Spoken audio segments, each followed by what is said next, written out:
ഒരു ശാന്തിമതം വന്നു. ഓം ഭദ്രം കർണേഭിഃ ശൃണുയാമ ദേവാഃ ഭദ്രം പശ്യേമാക്ഷഭിർയജത്രാഃ സ്ഥിരൈരംഗൈസ്തുഷ്ടുവാംസസ്തനൂഭിः വ്യശേമ ദേവഹിതം യദായുः സ്വസ്തി ന ഇന്ദ്രോ വൃദ്ധശ്രവാः സ്വസ്തി ന പൂഷാ വിശ്വവേദാः സ്വസ്തി നസ്താക്ഷോ അരിഷ്ടനേമി സ്വസ്തി നോ ബൃഹസ്പതിർദധാതു. ഓം ശാന്തി ശാന്തി ശാന്തി.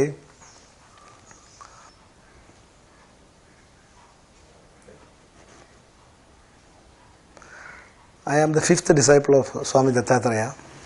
It's a parampara of more than 3,500 years old. I joined my Guru in 1951 at the age of 9. The studies, that means that these secular studies, schooling and all these things, I continued with him. At the same time, Shastras are all being taught to me. It continued. I completed my schooling in 14 schools all over India. Then it continued, and the culmination of our studies, the Shastras, culminated in Rishikesh after about 14 and a half years. Then we started practicing. The curriculum also included one thing, that 1 year of Parivrajaka. We just move about in different parts of the country without practicing. Ega vastram. You have to wear only one dress. And a very simple life without disclosing your identity as a Vaidya. But some emergency comes that you cannot do something, do it and then go away. So in that way, we have to complete 12 months. So how do you live during that? Manual labor. Whatever is a head lord, working in the field, so many things, all manual. At times menial job also you have to do. So subsistence. Such things. Whatever you get, you have to use. We cannot keep it for next day. We cannot remain in one place more than 24 hours. We have to leave that place immediately. Charayvedi. Continue to move. By the blessings of my Guru and God, I alone could complete that. I took some days more. And those periods I cannot forget. Immense knowledge, information about real life you see. So everyday practice, some memory of those days will come to us. That will have a very, it is something inspiring. That it may appear very casual. We are moving, we can see that. And moreover, this 1 year, all these things are internally being associated without expression. That is also a tapas according to me. So afterward, we started practicing Ayurveda. For 12 years, we are not supposed to accept anything from even Dakshina we should not accept. Even a drop of water from their well, we are not supposed to take. Fully devoted. Dharma Chikitsa we have to continue. And I joined medical college. Before completion of the medical college, the 12 years period was over.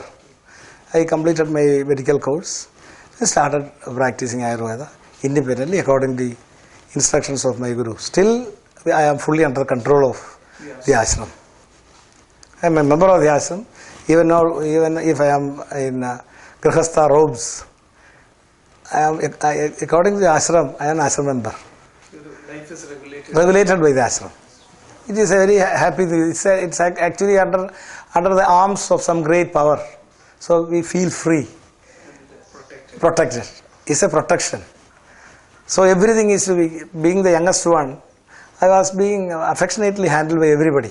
Whenever I go and be with them, I feel at home and I actually elevate to the level of a child. Even now that feeling is there. So when we come away, everybody else, when they say you become young, 10 years.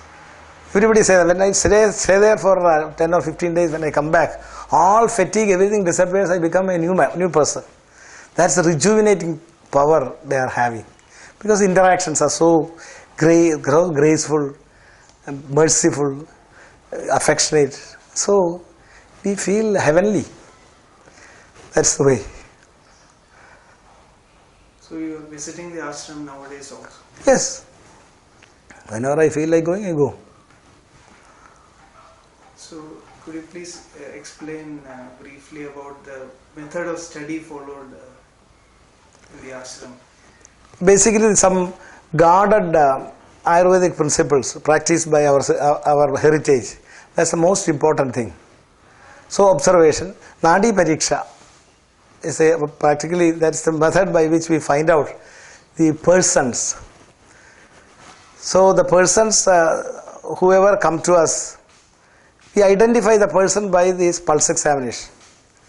After a few days, we see some person, anybody who comes to the ashram, we just feel the pulse, not for diagnosis, for identity of the person. It goes on for days together. If one stage comes, they will ask you, close your eyes and tell the name of the persons. So we could make out the person without seeing. That's the first stage. It's a very spontaneous, there is no rigid period. So at one time you just close your eyes, see them. 10 or 15 or 20 persons were there. Closely ashram, associated closely with the ashram people. Everybody we can make out from the pulse. Their rate may be same, volume may be same, but the character may be different. That minute change, the subtle changes in the character we perceive. So the tactile sensation is faculty is developed gradually. So even now, when persons come, we might have examined once, 20 or 25 years ago. Definitely forget their face. But when I have examined you earlier, I can easily say. They say, 20 years back you have examined me. So that precision of tactile sensation we can develop. That is the first stage. In the study of the Yes. Then we study about Panchabhutas and the basic principles of Ayurveda is being taught like that. Everything will have an association with pulse examination.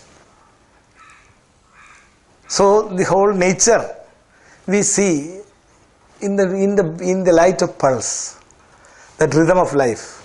Even a plant we see, this is indirectly influencing us that plant is such and such thing or something, some idea about the plant. Actually, this is the glass through which we see life.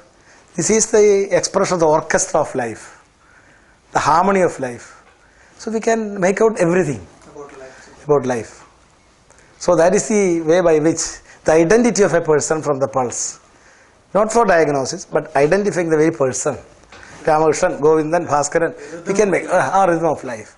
This is this person. This is Ramakrishna's pulse. This is Bhaskaran's pulse. This is Govindan's pulse.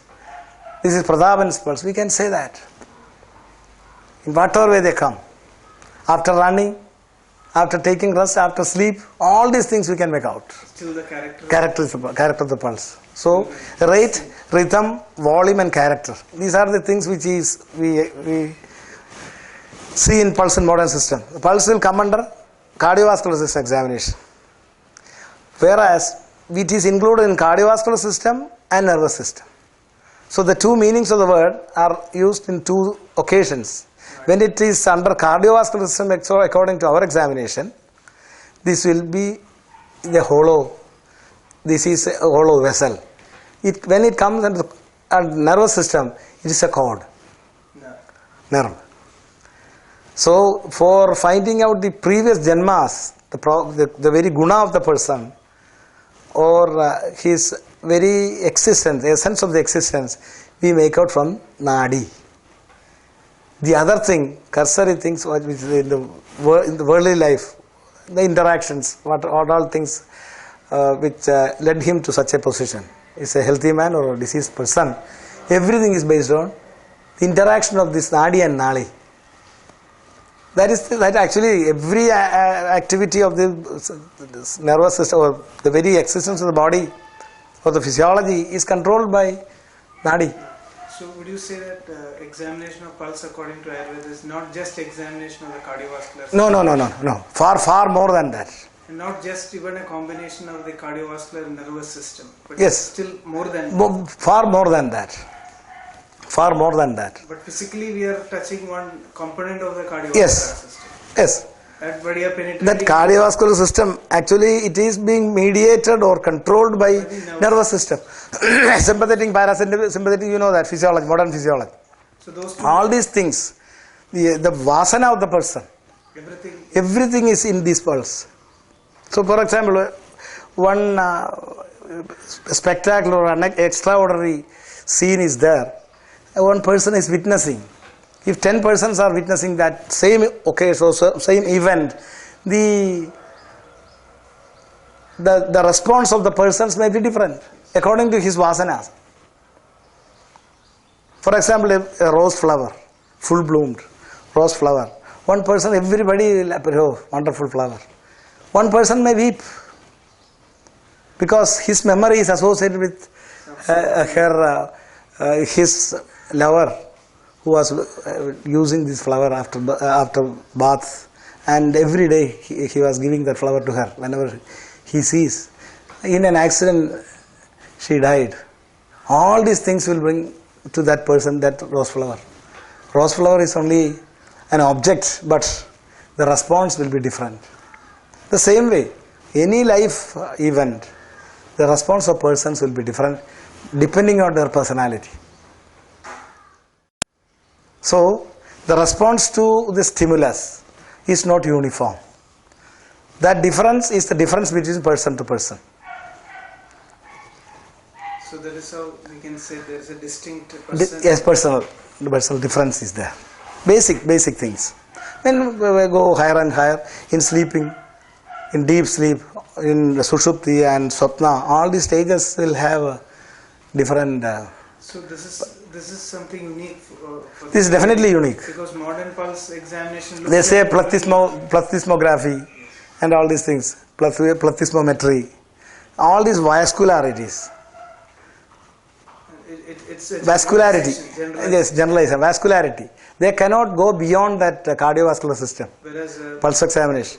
this is When we are emotionally disturbed, that will be shown by the pulse. It is not only by cardiovascular, it is mediated by nervous system. The influence of nervous system is the most important thing. and that is what we grasp. Yes, the nervous system and influence. So we can narrow down the possibility. For example, we are examining a patient. We can narrow down the possibility of diseases. What it could be. Yes, narrow down. The differential diagnosis will be so many in the modern system, but we can make it more narrow and narrow, and to one point it can be brought down. That's the greatness of pulse examination. We can immediately rule out certain things. So does this mean developing a skill to discern various patterns of? Yes, definitely that is also there. Not only that, much more than that. So, for example, we can, if you take an ECG of a person, I can easily say this will be the ECG pattern. By looking at the pulse. Yes. So For another thing, for example, electroencephalogram, we can give an indication. This will be that the result of those examinations. We can say early before doing that. This will be the pattern. So we can make out, we can translate into modern investigative methods. This will be we can foretell. This will be the result. So for every And vice versa also. condition of the body, there is a corresponding. Yes. Every disease, every condition, so many, it will have influence of everything. While coming to your physician, the things occurred in the way also it will influence. That can also be understood. Yes, that can also we can make out. Recent one, some jerk or jumping or running for obvious reasons. We can say, are you coming by bus? Bus stops everywhere. Intermittent stops were there. Disturbed travel. They'll say yes. When we came by a bus, very rush was there. I could not get a seat. Troublesome. So that the reason things it will give to you. Then gradually you go back.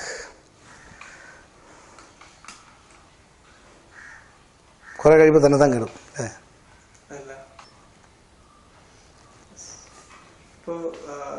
So we are using our mind as an instrument here to understand the pulse. So is there any special training that is required for one to become a... Because to concentrate on something, that requires training. For anything, mind is to be concentrated, that constant focusing. This is an intellectual process. For that, for Upanishads, all this you know very well. This is oft repeated instruction is Srodhavyo, Mandavyo, Nididhyasitavya.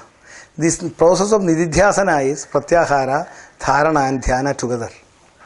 So that is an intellectual process, it requires training.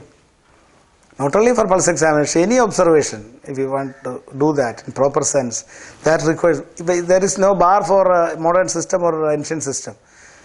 If you want to observe any phenomena around, it requires training of the mind to concentrate on things and grasp the things which exist. That is a very essential thing. It is all the more important for Ayurveda. So, does the physician have to maintain a state of mind to examine the pulse? Definitely. So it is a must. Specific times? Yes, he has to regulate the routine. The physician himself? Yes, he has to. Otherwise, he is not entitled to practice. So, there is a specific time for examining? Everything is a specific time for this. As basal as possible. So early morning is the best time. Best time. Where the mind If you want to get into a very correct diagnosis, the person must be sleeping. On the bed you have to examine. That's the best The time. most basal condition we can make out. That's the best time. If complications are there in diagnosis, so that comes in at times. So many modern physicians diagnose in so many ways, especially in nervous system. One man may say one thing, another man may say another thing. So, in those conditions, we have to make a very clear-cut diagnosis. There, we ask the patient to sleep, and mostly we examine the patient before he gets up. So then we can get into correct diagnosis. So there is a opinion amongst many Ayurvedic scholars today that the oldest version of Ayurveda did not contain pulse diagnosis because the classical texts like Charaka, Sushruta do not directly mention this. There are mentions. There are mentions there, but it is not descriptive. Just a fleeting comment or in that way it goes. But it is. Because it cannot be written down properly. It is to be taught by a guru to Shishya. That is why it was not done. It was not. That's the thing. It will be liable to be mistaken. So the correct pulse diagnosis is being given by the guru as a gift to the student. So it was not written down in the... Not fully. There are some texts. There are. Then in today's world, how would you evaluate the position of Ayurveda? Because there is a lot of rekindling of interest in Ayurveda as an alternative system of medicine. But how would you position? I don't fully agree with that alternative. For alternative, for example, players, we are going for cricket. We take some players with us as reserve. If somebody falls sick or gets some injury, he is to be replaced. But that player will never be equivalent to the other one. It is a substitute. Ayurveda can never be taken as a substitute. It has got a philosophy of its own. It has got a basis of life. It has got an art, all combined. So it can never be equated with any existing healing art. It is definitely superior. Definitely superior. So it cannot be made alternate to anything. For example, it has got certain limitations are there. Every system will have its own limitations. For example, you know very well, Rajayashma is an asadhya roga. But it can be easily cured with very, very powerful bactericidal drugs. So many are there now. It is just like common cold. No. So for treating Rajayashma, definitely modern medicine is an alternative to Ayurveda. Tuberculosis. For treating tuberculosis. And leprosy? Leprosy also. These belong to same bacteria. Bacteria. Yes. But Mycobacterium leprae. yesterday we saw some cases where modern antibiotics failed. But Antibiotics, it is a pharmacological very unfortunate thing is, we have got a defense mechanism given by God. Our acharyas gave utmost importance to that. We respected that. We worshipped that. And every treatment is in accordance with that immune mechanism. We protect that. We just serve the immune mechanism to function in a better way. We never defeat that. You understand that? Whereas most of the conditions, modern system forgets about the most important immune system in our body. Whereas we give everything to that. Our treatment, our approach, everything is subservient to the immune system. But is there a difference between infection in tuberculosis and leprosy and the other type of infections where Ayurvedic medicines are? If you follow Swastavrata properly, nobody will become a tuberculosis patient. So Swastavrata can help you in these conditions to prevent. Our Swastavrata is basically preventive. The Vaidyas should strictly follow Swastavrata. So they can keep health perfectly well. Only with Swastavrata. Swastavrata is actually to be practiced by the Vaidyas. And that can be taught to others. Because see how healthy I am. I am doing such and such for such and such period of time. You can very confidently tell them. And they will be compelled to practice. The words from conviction will have an added weight on the people. They will be compelled to follow that. So you have to follow Swastavrata to the letter. What I am inclined to say that. So after interacting with you, it is very obvious that Ayurveda is not just for this certain set of diseases. Which is not so important as far as modern medicine is concerned. But we came to realize that the many diseases which modern medicine cannot even dream to cure, yes, we can produce wonderful results. So what are such types of diseases? For example, infections, different types of chronic infections. For all the antibiotics miserably fail. It is usually chronic infections. Infections continue all one after the other. The atmosphere is full of bacteria. When your immune mechanism fail, all of these things will invade you. When a dead body is being attacked by this bacteria, it will start decaying. Same way certain areas are being affected by bacteria. That area will produce pus, all secretions, all these things will be produced because of that area is unprotected. First slough will be there, pus will be there, discharge will be there, foul smelling discharge will be there. All these things are because of the defense mechanism failed. In those conditions, we can I can say that antibiotics are not necessary in any infection, excepting the tuberculosis or leprosy. That all we can tackle with proper hygiene and Swastavrata.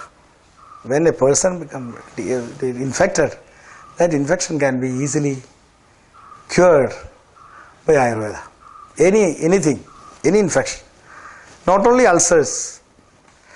This is, you have seen one patient does. Yes. So the same way, any disease, any bacterial infection, including meningitis, we can treat successfully without giving antibiotics. Antibiotics will be a failure later. So we are fighting against organisms. They have got life in it. It will get adapted to that so that will become resistant. The best example is typhoid. Chloromycetin resistant bacteria are there now. So what will be the result? They have to die.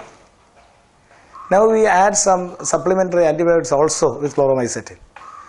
This in coming after some time, that also must fail. So they have to find out newer and newer antibiotics. 4th generation, 5th generation, say that way the generations of antibiotics. The generations of bacteria also will be there. It is a race, but the other is life. Definitely it will overcome that. So far, what all attempts we are doing, even mosquitoes are not under control. The bacteria is far more potent than that. Then a mosquito. Yes, the same system resistant bacteria may thrive. What we can do? So there is an end for bacteria, this bactericidal drug or a bacteriostatic drug, whatever it be.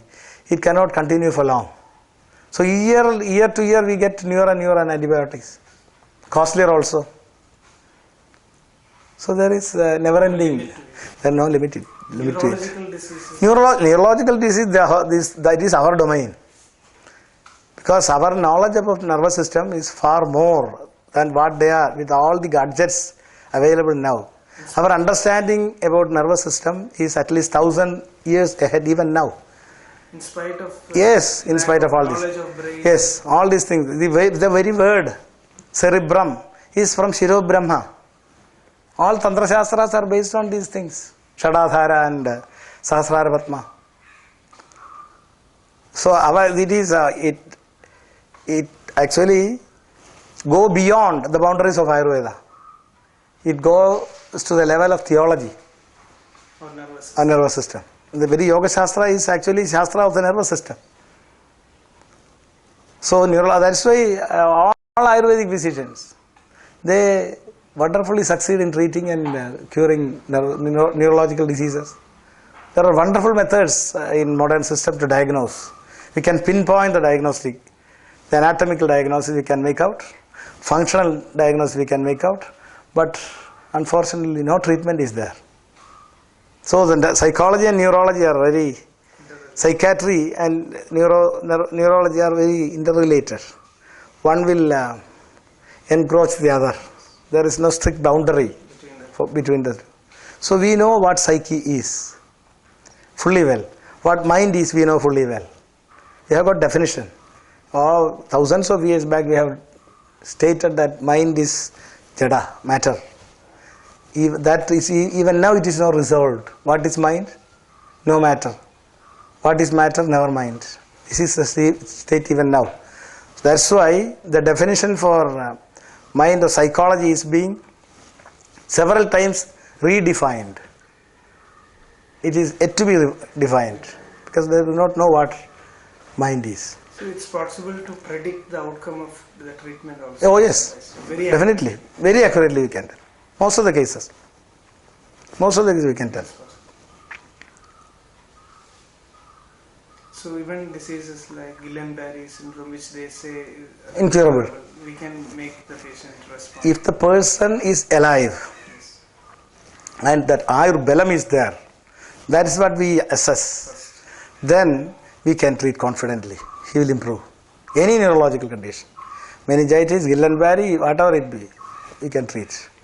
We are not bothered about the name of the disease. Of course, but today people are Nosology in Ayurveda is very, very limited. Very, very limited. There are thousands of names are there in modern system. We are not bothered about the name of the disease. We just examine the patient. and then Decide. So in Alzheimer's, Don't be carried away by names of the disease. the so-called Alzheimer's disease, it is fully treatable. Fully treatable. multiple sclerosis. Multiple sclerosis. Any neurological disease which won't take away the life immediately can be treated. We want time because digestion, the process are to be reversed to the original condition. That takes time. That's all. So when there is no threat of life, When there is no threat of life, we can succeed.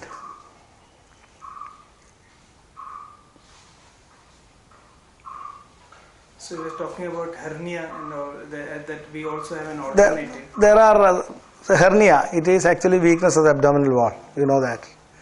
By mesotherapy, we can definitely strengthen the abdominal wall. It requires a long time. It is not necessary. It is a surgical condition. Stab it as a surgical. Identify it and just refer to modern medicine. There are diseases like that. So we can confidently. Modern medicine Modern works medicine. as an alternative. Yes, at times modern medicine will become an alternative. Refer to them. Surgical conditions, we can definitely do that. Most of the tumors, benign tumors, we need not go to modern medicine. Tumors are amenable to Ayurvedic treatment. It will definitely melt away. Without For example, fibroid, uterine fibroid. We don't require any operation. Even neurofibroma. Neurofibroma, we don't require operation. We can treat, successfully treat. They will respond. Many surgical conditions will come under medical condition in Ayurveda. So that area will be less.